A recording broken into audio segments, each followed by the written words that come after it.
7 দিন আগে একটা বাচ্চা ওই রাজ দরবারে মারা গেছে। এখন এই দুই ব্যক্তি আল্লাহর কাছে দোয়া করলেন, আল্লাহ রাব্বুল আলামিন মুআজিজা দেখালেন, ওই 7 দিনের মৃত বাচ্চা জীবিত হয়ে সে বলে উঠলো, আসমানে দেখেছি একজন সুন্দর মানে খ্রিস্টান ধর্মাবলম্বী হওয়ার জন্য ঈসা আলাইহিস সালাম তাকে দাওয়াত দিচ্ছিলেন এই দুজন রাসূলের মাধ্যমে। তো রাজা তখন এই দুজন ব্যক্তিকে ধরে রেখে দিল। এই দুজন ব্যক্তির নাম এক একটা কিতাবে এক এক রকম এসেছে, আমি 3টা নাম পেয়েছি আর কি। একটা হচ্ছে প্রথম ব্যক্তির নাম ছিল ইউহান্না, হ্যাঁ। দ্বিতীয় ব্যক্তির নাম ছিল রাসূল, কিন্তু তারা মানে কার রাসূল? ঈসা আলাইহিস সালামের প্রেরিত দূত, এই দূত অর্থে বলছে রাসূল। একজনের নাম ছিল বাউলাস, একজনের নাম হচ্ছে ইউহান্না, একজনের নাম কি ছিল? বাউলাস। আর অন্য একটা বর্ণনা আসছে যে একজনের নাম ছিল সাদেক, আর একজনের নাম ছিল মাসদুক। একজনের নাম সাদেক, একজনের নাম মাসদুক। আচ্ছা, এই দুজন এখন গ্রেফতার। তো এবার তাদেরকে রেখে দেওয়া হয়েছে। ঈসা আলাইহিস সালাম আরো একজন ব্যক্তিকে তাদের সাহায্যের জন্য পাঠালেন। এটাই হলো কোরআনের এই আয়াতটা, যে ওয়াদরিব লাহুম মাসালান আসহাবাল ক্বরিয়া ইয জাআল মুরসালুন ইয আরসালনা ইলাইহিম ইসনাইন ফাকাযাবুহুমা ফাআজ্জাজনা বিসালিস। যখন তাদের দুইজনকে অস্বীকার করা হলো, আমি আরো একজনকে পাঠালাম। এই আরো একজনের নাম হচ্ছে আপনার শামউন। কি নাম? শামউন। এই শামউন ছিল খুবই বিচক্ষণ। এই শামউন গিয়ে সরাসরি তাদেরকে বললো না যে আমি দুজনকে বাঁচাতে আসছি, কারণ শামউন নিজের পরিচয় গোপন করে ফেলছে। শামউন নিজের পরিচয় গোপন করে সে অর্ডিনারি মানুষের রূপে সমাজে মেলামেশা শুরু করলো। সে মোটামুটি একটা ছদ্মবেশ ধারণ করেছে এবং আস্তে আস্তে আস্তে আস্তে রাজার ঘনিষ্ঠ মানুষদের সাথে তার একটা সম্পর্ক তৈরি হয়েছে। এমনও বহু মানুষ কিন্তু এখন সমাজের মধ্যে আছে না, সরাসরি ইমান জানান দিতে পারে না, কিন্তু ভিতরে ভিতরে ইসলামকে সমর্থন করে, আছে না? আমাদের প্রতিটা ডিপার্টমেন্টে এমন ভাই বোন আছে কিন্তু যারা ইসলামকে মন থেকে সাপোর্ট করে, কিন্তু হয়তো চাকরির ভয়, এটার ভয় মানে এক্সপোজ করতে পারে না। তো প্রথমত সে সেভাবে নিজেকে গুটিয়ে নিল। এক পর্যায়ে রাজার কাছে তার নাম ছড়িয়ে পড়লো। সে একদিকে তাদের সাথে মিশে, আরেকদিকে সে আল্লাহর কাছে দোয়া করে, নামাজ পড়ে, সিজদা করে। সে কিন্তু একজন আধ্যাত্মিক গুণে গুণান্বিত মানুষ। এক পর্যায়ে রাজার দৃষ্টি আকর্ষিত হলো তার প্রতি।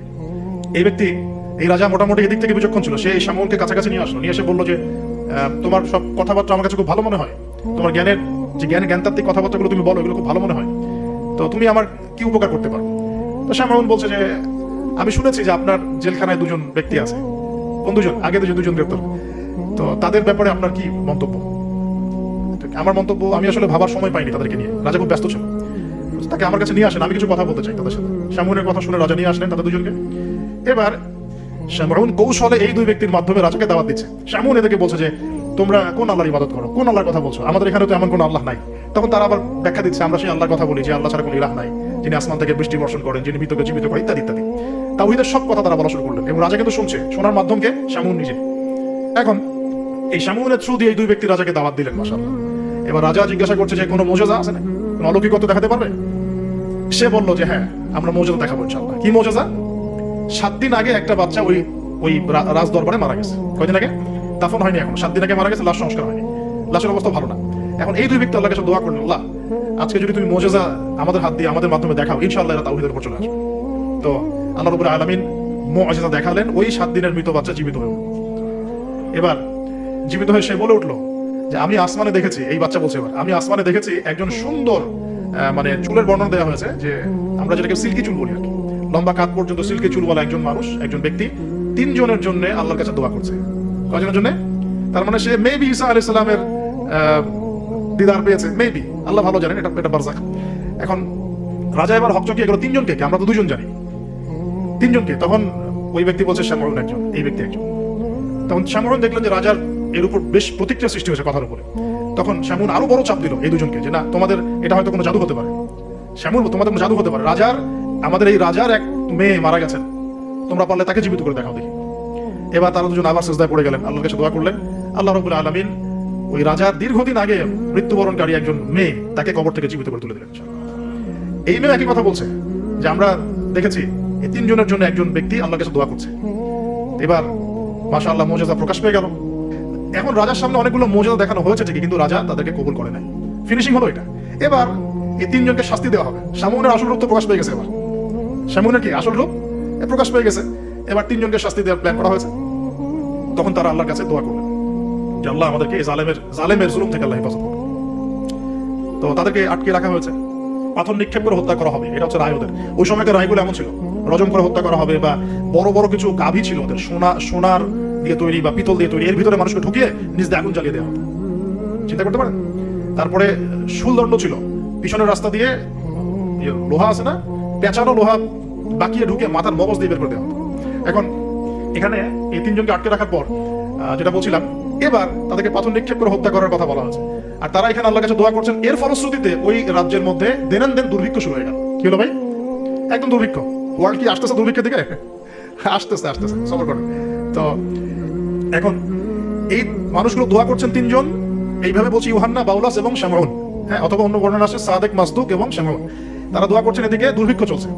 এখন জনগণ তাকে বলা শুরু করলো যে ইন্না তাতায়্যারুনা বিকুম, তোমাদেরকে আমরা এখন অশুভ মনে করা শুরু করেছি, তোমাদেরকে আমরা অশুভ অলক্ষণ মনে করছি। সূরা ইয়াসিন পড়ে দেখেন, আমরা তোমাদেরকে অলক্ষ বলি না, কুলক্ষণ, অলক্ষণে এরকম কথা বলি না, তোমাদেরকে আমরা এখন অলক্ষণে মনে করছি।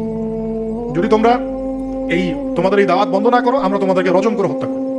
এবার রজমের প্রিপারেশন নেওয়া হচ্ছে। এবার সেই ঘটনা, ওয়াজাআ মিন আকসাল মাদিনাতি রাজুলুন ইয়াসআ। এবার ওই মদিনা মানে কিন্তু নগর, মদিনা মানে একটা শহর। মদিনা মানে ওই শহরের দূরবর্তী একটা জায়গা থেকে, দূরবর্তী জায়গা মানে কোনটা? ঢোকার এন্ট্রান্সটা, ওই যে হাবিবে নাজ্জার মনে আছে? ওয়াজাআ মিন আকসাল মাদিনাতি রাজুলুন ইয়াসআ, একজন ব্যক্তি দৌড়ে আসলো। ইয়াসআ মানে দৌড়ে আসলো। ইয়াসআ ক্বালা ইয়া কওমি ইত্তাবিউল মুরসালিন, দৌড়ে এসে তখন তার ওই ব্যক্তি কওমকে বলছে, হে আমার কওম, এই রাসূলদের অনুসরণ করো। সুবহানাল্লাহ। কোন ব্যক্তি এটা? তার এখানে আমাদের যারা সাধারণ মুসলিম আছে, আমাদের শিক্ষা আছে নাকি? হাবিবে নাজ্জার কত বড় একটা সাহসিকতার পরিচয় দিল এখানে দেখেন। সে দৌড়ে এসে যখন শুনতে পারলো যে ওই রাসূলদেরকে হত্যা করার প্রিপারেশন নেওয়া হয়েছে, দৌড়ে এসে কওমকে বলছে, হে আমার পুরো কওম, তোমরা রাসূলকে অনুসরণ করো। ইত্তাবিউ মান লা ইয়াসআলুকুম আজরান ওয়া হুম মুহতাদুন, তোমরা সেই রাসূলদের অনুসরণ করো যারা তোমাদের কাছে কোনো প্রতিদান চাচ্ছে না এবং তারা হেদায়েতপ্রাপ্ত আছে। সুবহানাল্লাহ। ওয়া মা লিয়া লা আ'বুদু আল্লাযী ফাতারানি ওয়া ইলাইহি তুরজাউন। তাকে এবার এই হাবিবে নাজ্জারকে ধরা হয়েছে।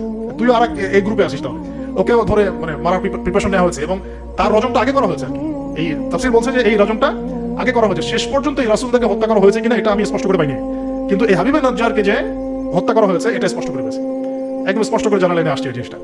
এখন এই তাকে ধরা হলো, তুই তাদের গ্রুপের মধ্যে একজন।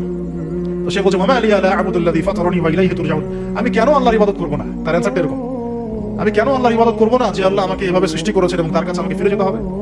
কোন লজিকে আমি তার ইবাদত করব না? মানে তাওহীদের যত রকম সংজ্ঞা তিনি শেখালেন, বললেন, বোঝালেন, মানুষ বুঝতে চাইল না।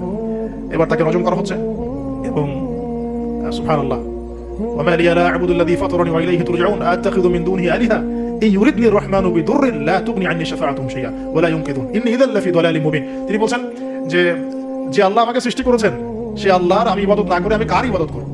আল্লাহ রাব্বুল আলামিন যদি আমাকে কোনো কল্যাণ করতে চান, কেউ ঠেকাতে পারবে না। আল্লাহ পাক যদি কোনো অকল্যাণ করতে চান, কেউ আমাকে বাঁচাতে পারবে না। আর আমি যদি এই তাওহীদ জানার পরেও শিরকে যাই, তাহলে আমি স্পষ্ট বিভ্রান্তির মধ্যে থাকবো। তার লজিকগুলো কত চমৎকার। এবার তাকে হত্যা করা হচ্ছে। হ্যাঁ, সুবহানাল্লাহ। ইন্নী ইযাল লাফি দালালিম মুবিন ইন্নী আমানতু বিরাব্বিকুম ফাসমাউন। সে বলছে, ইন্নী আমানতু বিরাব্বিকুম ফাসমাউন, তোমরা আমাকে হত্যা করছো কিন্তু জেনে রাখো যে আমি, তোমরা শুনে রাখো, জেনে রাখো না, ফাসমাউন তোমরা শুনে রাখো, তোমরা আমাকে হত্যা করছো করো, কিন্তু শুনে রাখো যে আমি ঈমান এনেছি আমার রব এবং তোমাদের সবার রবের প্রতি। আমি তোমাদের এইসব তন্ত্রমন্ত্র, শিরিক, কুফর এসবে বিশ্বাস করি না।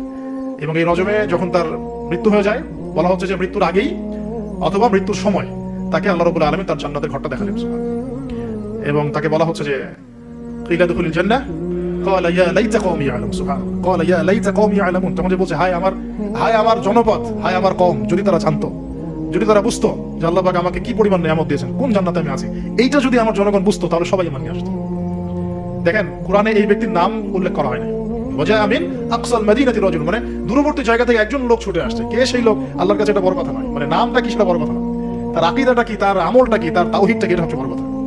তো এখন এই হাবিবে নাজ্জারের এই শাহাদাত হয়ে গেল এবং আন্তাকিয়াবাসীর উপরে এবার কি হলো আল্লাহ পাক সেটা বলছেন। তাওহীদের স্পষ্ট দাওয়াত পাওয়ার পর যখন তারা স্বীকার করলো না, তারা আবু জাহেলের মতো আচরণ করলো, আবু লাহাবের মতো আচরণ করলো, উতবা সাহেবের মতো আচরণ করলো, ওই ফিরআউন, নমরুদ তাদের মতো আচরণ করলো। হিস্ট্রি কিন্তু একই, সব একই জনপদে ঘুরছে গেলে।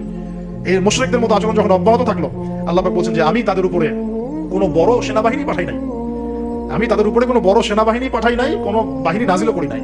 শুধু ছিল এটা সাইহাতান ওয়াহিদা, একটা মাত্র বড় বিকট চিৎকার। ইন কানাত ইল্লা সাইহাতান ওয়াহিদা, শুধুমাত্র একটা বজ্রনিনাদ, প্রচন্ড শব্দে আল্লাহ পাক পুরো কওমকে ধ্বংস করে দিলেন।